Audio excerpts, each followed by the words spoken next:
Welcome back, ProGuides family. My name is Dan, and today we're going to be talking about how you can learn to aim like the pros. But before we dive into the video, you know what time it is. It's time for the question of the day. Today's question is, what is your favorite weapon to use other than the Vandal, Phantom, or Operator? We know everyone likes those weapons, so we're interested to see what other weapons you guys gravitate towards. Personally, I really like the Spectre on save rounds, as all I do is play close angles to make use of the Spectre's high rate of fire and decent moving accuracy. It allows me to maybe get a sneaky kill or two and pick up a weapon the enemy drops. Don't forget to leave your thoughts in the comment section down below, and with that, let's get in the video. Starting things off today, we're going to talk about wall bangs and just how useful they can be in the right situations. Not every wall in Valorant can be shot through, but there are still some interesting places that pros are using to get free kills. Take the famous Reddit clip of Hiko getting some sick wallbang kills at B main on Ascent simply because he figured out a pretty good way to line himself up to kill anyone trying to capture the ultimate orb at B main. Wallbangs like that one are not uncommon at all, and I'm sure you've all been wallbang headshotted at some point in a ranked game. However, a lot of the time, you don't need to know a lineup or get lucky just to deal some damage on enemy players. If you manage to get an idea of where different people play in your match, you might be able to just spam a wall and get some free damage or a kill. Let's take Garage on Haven for instance. A lot of players like to hide in the left corner behind the double doors to get a sneaky kill onto anyone pushing into them without checking their corners. If you happen to catch on to that Jet just hiding behind double doors with a judge in hand, instead of trying to fight them one-on-one in a tight space, instead you can break the barriers on double doors and try to catch that pesky Jet as she flees out of Garage before she gets lit up like a Christmas tree. Either way, you either force someone out of position or deal some heavy damage to anyone deciding to keep hiding there. Garage isn't the only place where wallbangs are useful though, and while it would be impossible to go through every possible wallbangable spot, if you catch on to someone playing aggressive in your games or holding a tight angle, chances are you can wallbang them, so why not give it a shot?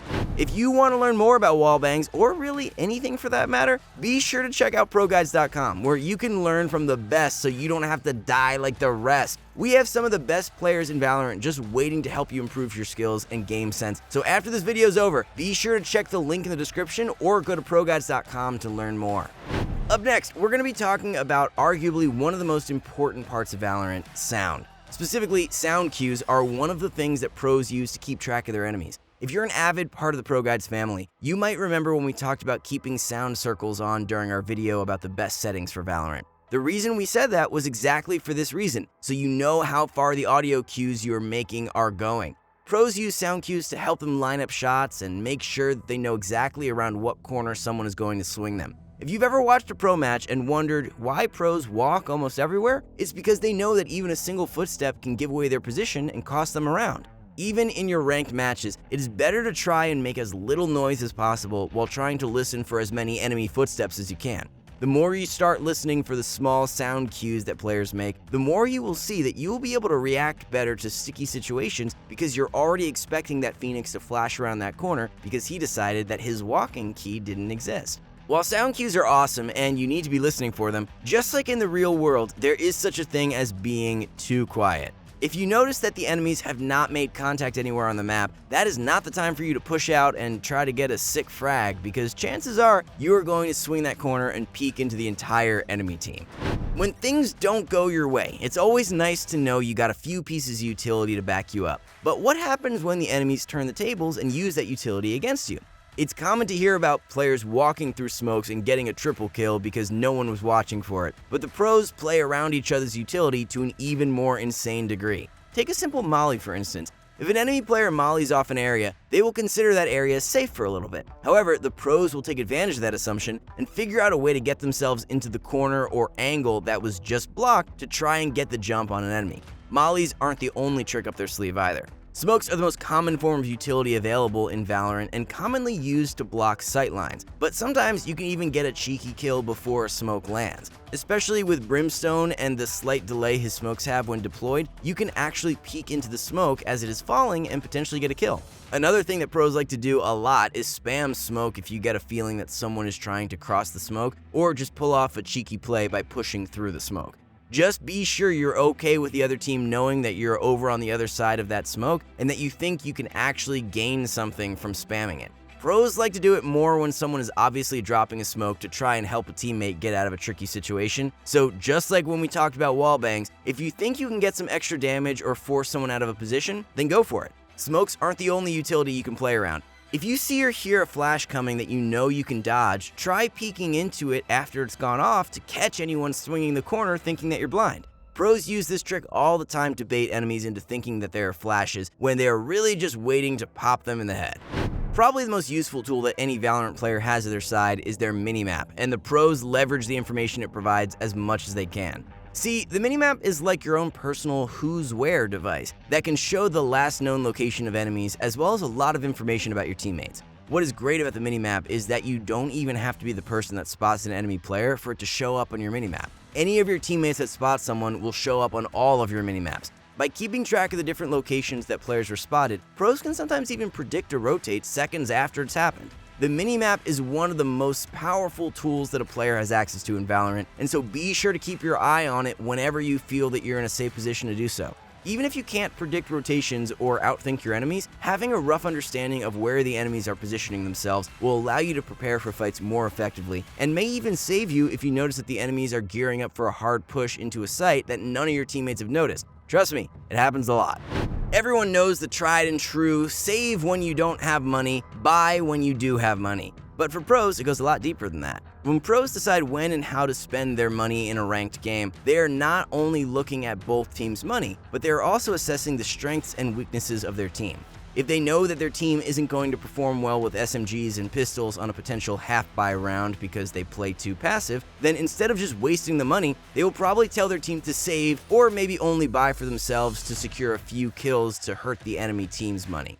On buy rounds even, there are some times when pros will opt to go for light armor or not buy all their abilities, so even if they lose that buy round, they will still be able to buy the next round and potentially burn through a lot more of the other team's money to set them back economically. There are also times where pros will decide to spend the extra cash on a sidearm even if they have a Vandal because they know that they can leverage that sidearm in a crucial gunfight with only spending a few hundred extra credits. While paying attention to your team's money and habits is important for economic decisions, so is paying attention to how the enemy team plays and how they handle their economy. If they catch on to the fact the other team loves to force ops and buy rounds as often as they can, maybe they will opt to be a bit more stingy with their cash so they can build up an economic advantage into the late game and win rounds by simply making the other team go broke. Even while solo queuing, pros understand the importance of good communication. Sure, you might have some people not listen or be toxic, but at the end of the day, providing callouts and not getting tilted is a huge part of being able to hold your own, even with a poorly performing team. Sure, there are pros that get tilted, they're only human after all, but you will notice that won't stop them the next round from making important calls or giving their take on what the team should do. Not clogging up the voice comms with unnecessary chatter is also part of the process, as talking about things that aren't relevant to the game will only drag everyone's attention away from the game and issues at hand. Instead, pros will try to commend their teammates for good plays to raise their and the team's morale to help them play better and be more tilt-proof. Short, simple, and concise callouts also help make sure everyone's on the same page. Rambling on about the exact position and color of the Raze's pistol doesn't provide valuable information for anyone and simply goes back to what we were talking about when we mentioned no unnecessary callouts or chatter. While this is one we are sure you've heard before, it still stands true when it comes to performing well in solo queue. Warming up is an essential part of readying your body and mind for the toxic cesspit that is ranked. While the routine pros follow differs from player to player, generally it will involve some sort of aim warm-up, followed by movement training and sight execute setups.